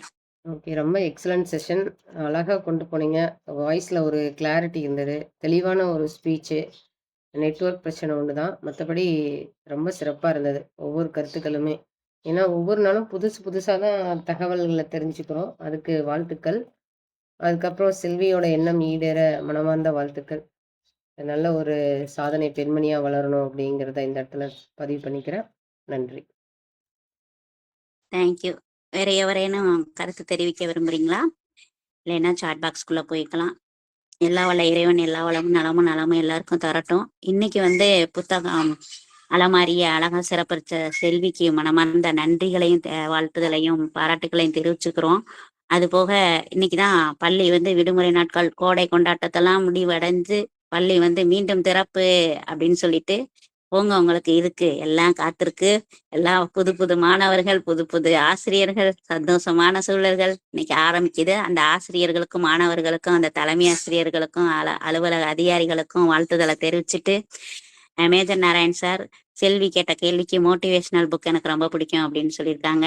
அருணகிரி சார் எப்பயும் போல அவருடைய புத்தக அலமாரி அறிவின் பொக்கிஷ பெட்டகம். ஒரு வீட்டில் புத்தக அலமாரி இல்லைன்னா அந்த வீட்டுல அறிவின் ஜன்னல் இன்னும் திறக்கல அப்படின்னு சொன்ன காயத்ரி வர்ஷினி சொன்னாங்கல்ல, அந்த சாளரம் போல சொல்லியிருக்காங்க. இன்று நாம் கேட்ட புத்தக அலமாரி என்ற தலைப்பு ஒரு சாதாரண மரப்பெட்டியை பற்றியது அல்ல. அறிவை பாதுகாக்கும் கருவூலம், தலைமுறையை வழிநடத்தும் அமைதியான ஆசான். உலக வரலாற்றையே பார்த்தால் ஒவ்வொரு நாகரிகத்திலும் பின்னாலும் ஒரு நூலகமும் ஒரு புத்தக அலமாரியும் இருந்திருக்கிறது. மரம், இரும்பு, கண்ணாடி, சுவர் அப்படின்னு சொல்லிட்டு இவங்க சொன்ன 4 டைப்ஸ் ஆஃப் அலமாரியை அவங்க சுட்டி காட்டி பல வடிவங்கள்ல தோணினாலும் அதனோட ஒரே நோக்கம் அறிவை மட்டும்தான் பாதுகாக்கும், வாசிப்பை மட்டும்தான் ஊக்குவிக்கும் அப்படின்ட்டு ஏபிஜே அப்துல் கலாம், காந்தி போன்ற மாமனிதர்களின் வெற்றியின் பின்னணியில் புத்தகங்களின் பங்கு அளப்பரியது. நான் படித்த ஞானகங்கை என்ற ஆன்மீக நூலும் என்னை முழுமையா சிந்திக்க வச்சிருச்சு. ஒரு புத்தகம் நமக்கு பணத்தை மட்டும் தராது, அதை விட உயர்ந்த அறிவு, ஒழுக்கம், பொறுப்புணர்வு, நேர மேலாண்மை ஆகியவற்றை தருகிறது. விலையுயர்ந்த பொருட்களை தராததை ஒரு நல்ல புத்தகம் நிச்சயமா தரும். இது புக் செல்வி சொல்லியிருக்காங்க, புக் எல்லாம் சொல்லியிருக்காங்க. டிஜிட்டல் புக் செல்ஃப் வளர்ந்தாலும் புத்தகத்தோட மனமும் அலமாரியோட மகத்துவம் குறையவே இல்லை. இலக்கிய வாழ்க்கை வரலாறு, தன்னம்பிக்கை வரலாறு இப்படின்னு எந்த புத்தகமா இருந்தாலும் சரி, அது நம்ம அந்த காலகட்டத்திற்கே நம்ம கூட்டிட்டு போயிடும். அப்படி மட்டும் இல்ல, நம்ம நினைவுகளை கூட பாதுகாக்குது. நமது முன்னோர்கள் எழுதிய அரிய நூல்கள் இன்னைக்கும் புத்தக அலமாரியில பாதுகாக்கப்பட்டிருக்கு. கிராமங்கள்ல கூட சின்ன நூலகங்கள் குழந்தைகளோட கனவை வளர்க்குது. அழகான கதை வேற சொன்னாங்க. ஆனா இன்னைக்கு குழந்தைகள் கைபேசியும் சமூக ஊடகங்களையும் அதிகமா பயன்படுத்தி அவங்க நேரத்தை தொலைக்கிறாங்களே. அதே நேரத்துல புத்தக அலமாரியை நண்பனா மாற்றிட்டா அவங்க வாழ்க்கை எப்படி இருக்கும்? மாதத்திற்கு ஒரு புத்தகம் வாங்காத மனுஷன் வாழ்க்கையில ஒரு புதிய சிந்தனையை வாங்க மறுக்கிறான் அப்படின்னு சொல்லியிருக்காங்க. கற்க கசடர் கற்பவை கற்ற பின் நிற்க அதற்கு தக அப்படின்ற குரலை இண்டிகேட் பண்ணி, புத்தக அலமாரி என்பது மரம், இரும்பு, கண்ணாடி அல்ல. அது ஒரு அறிவின் வங்கி, நேரத்தின் காவலன், வெற்றியின் விதை, மனிதன் அமைதியான ஆசிரியர். நாம் ஒரு புத்தகத்தை பாதுகாத்தால் அது ஒரு தலைமுறையை பாதுகாக்கும். நன்றி, வணக்கம் அப்படின்னு சொல்லியிருக்காங்க. நிச்சயமா செல்வி சொல்லும் போது நல்லாசிரியர் விருது வாங்க போனது நினைவுக்கு வர்றப்ப ஐயா என்ன சொல்லியிருப்பாங்க அப்படின்னு சொன்னா, நான் அந்த டேட்லயே அவங்கள நான் முத பார்த்தேன் அப்படின்னு அருணேரி சார் சொல்லியிருப்பாங்க. அவங்களுடைய அந்த அரவணைப்பு எனக்கு இன்னைக்கும் ஞாபகம் இருக்கு. அடுத்து செல்வி kept us thoroughly engaged despite network issues. Nice presentation அப்படின்னு மேஜர் நாராயண ஐயா கொடுத்திருக்காங்க. அடுத்து சண்முக சுந்தரம் ஐயா, அனைவருக்கும் இனிய நற்புலரி காலை வணக்கம். Super session Selvi about book அலமாரி highlights 4 types of book stand, mirror, iron, wood, திருப்பி அயன் கொடுத்திருக்காங்க. Discipline, TNPSC exam preparation, method of keeping books in அலமாரி எக்ஸெட்ரா. அருமை, தேங்க்யூ, வாழ்க வளமுடன் அப்படின்னு சொல்லியிருக்காங்க. ரொம்ப அருமையான ஒரு செஷன் இன்னைக்கு செல்வி கொடுத்துருக்காங்க. ஒரு நாள்ல சொன்னா கேட்கறது வந்து நம்ம குழந்தைங்களே கூட கிடையாது. சில நேரம் என்னமா உன் இழுவைக்கே என்னை கூப்பிடுற, இப்ப பார்த்தாலும் பேர கூப்பிட்டு கொடுத்துட்ற அப்படின்ற மாதிரியே நிறைய குழந்தைங்க. இதுல பசங்க வந்து நிச்சயமா முடியாதுமா, முடியவே முடியாது, என்னால முடியாது அப்படின்னு சொல்லுவாங்க. எனக்கு எங்க அப்பா எவ்வளவு செய்யறாங்க அப்படின்ற கட்டணும், எனக்கு எங்க அம்மா என்ன செய்யறாங்க அப்படின்னு சொல்லணும் அப்படின்ற ஒரு கருத்துக்காகவே இதுக்கு பின்புலமா இருக்கக்கூடியது ஒரு ஆன்லைன் தான். அந்த ஆன்லைன் இல்லை அப்படின்னு சொன்னா நிச்சயமா அந்த ஸ்பேஸ் கொடுக்கலைன்னா அதுக்கு எந்த ஒரு வேலையே நடக்காது அப்படின்றதையும் சொல்லிக்கிறேன். செல்வியோட அப்பா அம்மா வந்து அவங்களுக்கு அந்த ஸ்பேஸ் கொடுக்குறாங்க. அவங்க நிச்சயமா நித்யா மேம் கூட்டிட்டு போனா கண்டிப்பா நல்ல தளத்துக்கு நல்ல விஷயத்துக்கு தான் கூட்டிட்டு போவாங்கன்னு என்னைய முழுதா நம்புறாங்க. அந்த நம்பிக்கைக்கு நிச்சயமா நம்பினார் கெடுவதில் இது 4 முறை திருப்புன்றதுக்கு நான் உறுதுணையா இருப்பேன்ற சொல்லி செல்வியோட ஏற்புரையை கொடுக்கவும், லாவண்யா மேம் செஷன்ல கண்டிப்பா செல்வி வந்து பார்ட்டிசிபேட் பண்ணுவாங்க. அந்த டைம் அவங்க கிட்ட கேட்டுட்டு நான் உங்களுக்கு கன்ஃபார்ம் பண்றேன்றேன்னு சொல்லிட்டு, இவ்வளோ அழகான நண்பர்கள் ஏழ்மையை கூட பார்க்கக்கூடாது அப்படின்னு நண்பன் சொன்னார். அடுத்து சுனிதா மேம், தாமோதரன் சார், எல்லாருமே அழகான feedback. Loganathan sir, Muthulakshmi ma'am, Sivagani ma'am, Lavanya ma'am, Tripura Sundari ma'am, sir major சாரோடைய வார்த்தைகள், ஆர்கனைஸ் சார் வார்த்தைகள், சரவணன், சண்முகம் சார், அனைவரும். இன்னை பாலா சார் ஒருத்தர் பேசினாரு, அவருமே சூப்பரா பேசினாரு. இவ்வளவு அழகான தரவுகள் எல்லாருமே சேர்ந்து சூப்பரா செல்விக்கு வாழ்த்துதல் கொடுத்துருக்கீங்க. எனக்கு அது ரொம்ப மகிழ்ச்சியா இருக்கு. அந்த குழந்தை மென்மேலும் வளர நானும் மனதார வாழ்த்துறேன். செல்வி சூப்பரா இருந்துச்சு. நெட்வொர்க் இஷ்யூ நிஜமா, ஊர்ல மழை இருக்கு, அதுக்கு என்ன பண்றது, ஆனாலும் அடாத மழையில விடாது நம்ம வகுப்பு எடுப்போம் பார்த்தியா, அது மாதிரி நம்ம ஓடிடுவோம். அழகா பேசுனீங்க, அமர்ந்து பேசுனீங்க, எல்லாரும் மனசுலயும் அமர்ந்திருக்கீங்க. உங்களுடைய ஏற்புரையை கொடுத்து நிறைவு செய்யலாம். நாளை 1251வது நாளை அலங்கரிக்க விவேகானந்தன் திருச்சியிலிருந்து வரப்போகிறார். அவர் வருவாரு, நம்ம பார்க்கலாம். இப்ப செல்வியின் ஏற்புரை வாங்க. எல்லாருக்கும் ரொம்ப நன்றி. நான் பேசுனது ரொம்ப பொறுமையோடையும் தெளிவையோடையும் நீங்க கேட்டுட்டு இருந்தீங்க. இந்த தளத்துல பேச வாய்ப்பளித்து கொடுத்த நித்யா மேம்க்கு தான் நான் ரொம்ப நன்றி சொல்லணும். Thank you ma'am. தேங்க்யூ ஸோ மச்பா. இந்த நாள் மட்டுமல்ல, அனைத்து நாளும் இனிய நாளாக மலரட்டும் அனைவருக்கும் அப்படின்னு சொல்லிட்டு, நாளை விவேகானந்தன் ஐயாவுடைய பேச்சை கேட்க நாங்க அவளோட வர்றோம். நன்றி, வணக்கம்.